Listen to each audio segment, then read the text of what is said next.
औज़ुबिल्लाहि मिनश्शैतानिर्रजीम बिस्मिल्लाहिर्रहमानिर्रहीम अस्सलामुअलैकुम वरहमतुल्लाहि वबरकातुहू।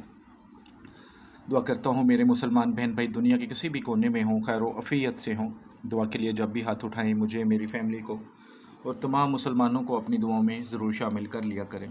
आज जो आपके लिए तवीज़ लेकर आया हूँ, ये तवीज़ मोहब्बत का बहुत ही मुजरब तवीज़ है।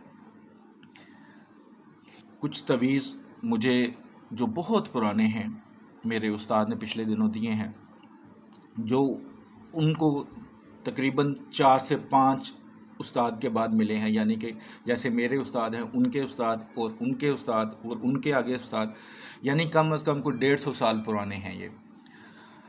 तो उनमें से एक तवीज़ आपकी खिदमत में लेकर आया हूँ। उम्मीद करता हूँ आपको पसंद आएगा और उम्मीद करता हूँ कि हर मेरा भाई बहन जो परेशान है मोहब्बत के मामलात में, चाहे मियाँ बीवी के मामलात हों, चाहे आप किसी से निकाह करना चाहते हों, चाहे आप लड़की हों, चाहे आप लड़का हों, चाहे कोई दोस्त है, लड़के का लड़का दोस्त होता है, लड़की की लड़की भी दोस्त होते हैं, लेकिन रिश्ता जायज़ हो।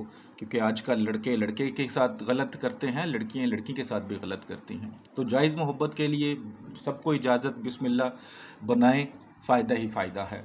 लेकिन नाजायज़ काम के लिए बिल्कुल इजाज़त नहीं है, ना बनाइएगा।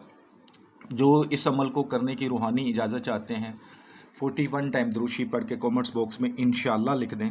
रूहानी तौर पर इजाज़त है, बाकी जिस तरह समझाऊं उसी तरह करना है, इंशाअल्लाह फ़ायदा ही फ़ायदा है। ये अमल ब्लैक कलर के पेन से नहीं करना आपने, मैं आपको सिर्फ ब्लैक कलर के पेन से लिख कर बताऊँगा। ये अमल आपने ज़ाफ़रान से लिखना है, ये ज़ाफ़रान से ये तवीज़ करने हैं। ज़ाफ़रान को अर्के गुलाब में मिलाकर लिख लें या पानी में मिक्स करके लिख लें। उसको मिक्स करने के बहुत सारे तरीके हैं। ज़ाफ़रान लें, उसको अच्छी तरह मसल लें अपने हाथ पर, बिल्कुल बारीक हो जाएगी। थोड़े से पानी में डालें, चाहे हल्का सा गर्म कर लें 1 मिनट, चाहे वैसे पड़ा रहने दें, 10-15 मिनट बाद उसकी स्याही निकल आती है। वरना आप 1 मिनट गर्म करेंगे तो बिल्कुल स्याही निकल आएगी। बेहतरीन चीज़ ये है कि अगर अनार का दरख्त मिल जाए तो उसकी टहनी तोड़ लें थोड़ी सी, उसको कलम बना लें। अगर ऐसा नहीं कर सकते तो किसी भी पेन से ले लें। आजकल तो मार्केट में ज़ाफ़रान से बने हुए पेन भी मिल जाते हैं जिसमें ज़ाफ़रान की स्याही होती है, तो वो भी आप यूज़ कर सकते हैं, ठीक है। अगर नहीं तो फिर आम आप पेन ले लें जो बिल्कुल स्याही के बगैर हो, नया हो, तो उसकी पिन से आप लिख सकते हैं, ठीक है। ये याद रखिएगा, जो एहतियात बता रहा हूँ इनमें कोई गलती नहीं करनी। लिखने से पहले सदका खैरात ज़रूर करना है। हैज़ वाली औरत नहीं लिख सकती, वैसे औरत लिख सकती है लेकिन पाक साफ़ हालत में। अगर आप लिख कर देना चाहते हैं, लिख कर दे भी सकते हैं किसी को, लेकिन मकसद उसका भी जायज़ हो, नाजायज़ नहीं होना चाहिए कि आप लिख के दें और आपको पता ना कि मकसद जायज़ है या नाजायज़ है। लिखने से पहले सदका खैरात लाजमी करना है। हैज़ वाली औरत और बच्चा आपके पास ना हो, जिस जगह पे बैठ के लिखें उस जगह पर किसी जानदार की तस्वीर ना लगी हो, किसी भी जानदार, उसमें आपके पीर साहब भी आते हैं, ठीक है। बहुत सारे घरों में गौसे आज़म की तस्वीर लगी होती है, क्योंकि वो आप सोच सकते हैं कि उनकी तस्वीर जेन्युइन होगी, वो हमारी ख्याली तस्वीरें हैं, ठीक है। तो मेरा मकसद किसी का बेहुरमती करना नहीं है। तो आपके यहाँ कोई भी तस्वीर नहीं लगी होनी चाहिए, चाहे वो कोई रिश्तेदार हों, चाहे किसी बुज़ुर्ग की आपने बना के लगाई है जो 500-600 साल पुराने थे, 1000 साल पुराने थे, तो आप उनकी लगा के बैठे होते हैं, तो ये नहीं कर सकते आप। इन चीज़ों का ज़रा ख्याल रखिएगा। फिर आपने ज़ाफ़रान से इस्लामी महीने के शुरू के दिनों में लिखना है। जैसे ही मगरिब ख़त्म होती है, इशा की नमाज़ आती है, तो नमाज़ पढ़ते ही लिख सकते हैं, वरना आप मगरिब की नमाज़ अदा करने के बाद भी लिख सकते हैं, ठीक है। और एक ही वक्त में बैठ के आपने 7 नक्श लिखने हैं, बड़े आराम से लिखे जाएंगे। किस चाल से लिखने हैं वो मैं आपको बता देता हूँ, उसी चाल से आपने बनाने हैं। वीडियो को स्किप करके ना देखा करें। आप इतनी ज़िंदगी का इतना अहम काम करने लगते हैं और वीडियो स्किप करना शुरू कर देते हैं। अगर कोई फ़र्ज़ या बात रह जाती है और आप उस पर अमल नहीं करते, तो आप अपनी ज़िंदगी का अहम काम करते वक्त ऐसी गलती कर देते हैं जिसका फ़ायदा ही नहीं है। मैं यकीन के साथ कहता हूं कि अगर आप पूरे यकीन से किसी भी इंसान की दी हुई वीडियो देखते हैं, उसके मुताबिक नक्श बनाते हैं, तो आपको 100% यकीन के साथ बना लें तो 100% फ़ायदा होता है। लेकिन मैंने अक्सर देखा लोग स्किप करते हैं ऐसे कि जैसे आप खुद ही सारा कुछ कर सकते हैं, आपको ज़रूरत ही नहीं है किसी की। तो इन चीज़ों का ज़रा ख्याल रखें। सबसे ऊपर 7, 8, 6 जो बिस्मिल्लाह के अदाद हैं उनको लिखना है। उसके बाद 1, 2, 2, ठीक है। ये खाने मैंने लाइन नहीं लगाई, आपने भी ओपन छोड़नी है, ठीक है। ये बनाने हैं कोमा आपने, ठीक है, सबके साथ ये लिख लें। उसके बाद यहाँ पे फा फे भी बोलते हैं, जाल जे भी बोलते हैं, जे भी बोलते हैं, ठीक है, ये लिख लें। उसके बाद यहाँ पे काफ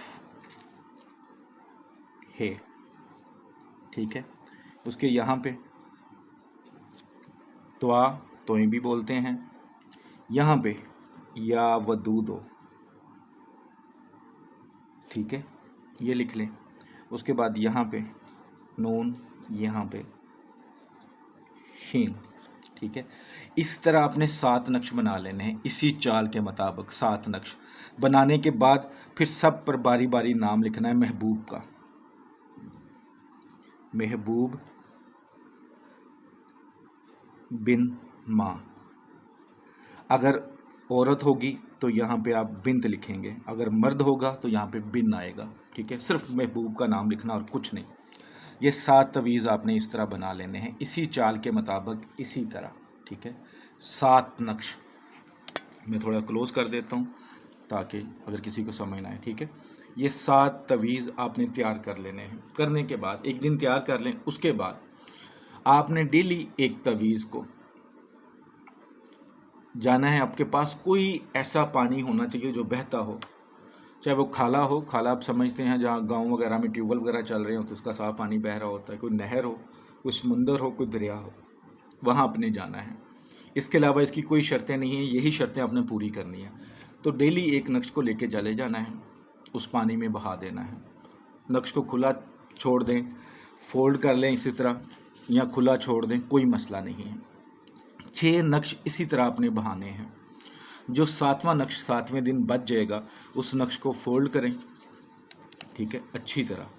जैसे ये मैं आपको बता देता हूँ कि मैं फ़ोल्ड कर रहा हूँ, तो इसको फ़ोल्ड कर लें, जितना कर सकते हैं, जिस मर्ज़ी एंगल से कर सकते हैं। ये फ़ोल्ड कर लिया, ठीक है, ये मैंने फ़ोल्ड कर लिया। ये इसके ऊपर ट्रांसपेरेंट टेप कर लें ताकि इसके अंदर पानी ना जा सके।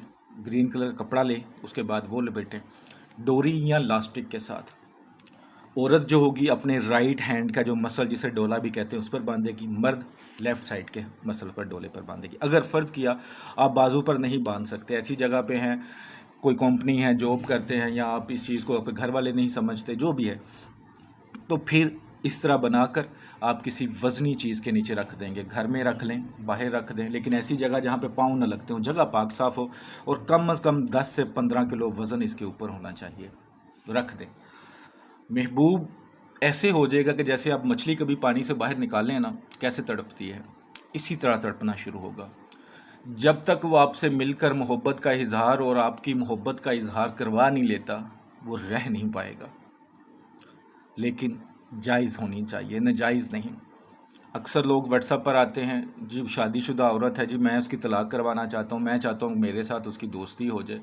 अक्सर लोग बाहर बैठे हुए ऐसे माहौल में जहाँ पे ये चीज़ें उनको समझ आती हैं, जी मेरी सिर्फ दोस्ती है, मैं चाहता हूँ दोस्ती बना रहे। औरतें मैसेज करती हैं, जी लड़का है, दोस्ती करना चाहते हैं हम, शादीशुदा है, मेरी बहुत पुरानी दोस्ती है। ये नक्श ना बनाइएगा, ये जायज़ काम के लिए है, नाजायज़ काम के लिए नहीं है। जो भी नक्श, जो भी अमल मैं देता हूँ, नूरी होते हैं, कुरान पाक से बना कर देता हूँ, कुरान पाक से मुझे मिलते हैं, मेरे उस्ताद देते हैं, तो वो जायज़ कामों के लिए होते हैं, नाजायज़ कामों के लिए नहीं होते। आप लालच दें मुझे, चाहे कुछ भी कहें, मैं जायज़ काम के अलावा नाजायज़ काम के लिए आपको कुछ नहीं बता सकता, ना बना के दे सकता हूँ। ये अपने पल्ले बांध लीजिएगा। जायज़ काम के लिए करें, इंशाअल्लाह महबूब आपके बगैर रह नहीं पाएगा। वीडियो अच्छी लगती है तो लाइक करके शेयर कीजिएगा। चैनल अच्छा लगता है तो ज़रूर सब्सक्राइब कर लीजिएगा और बेल आइकॉन को प्रेस कर लीजिएगा। दुआओं में याद रखिएगा। अस्सलामु अलैकुम रहमतुल्लाहि व बरकातुहू।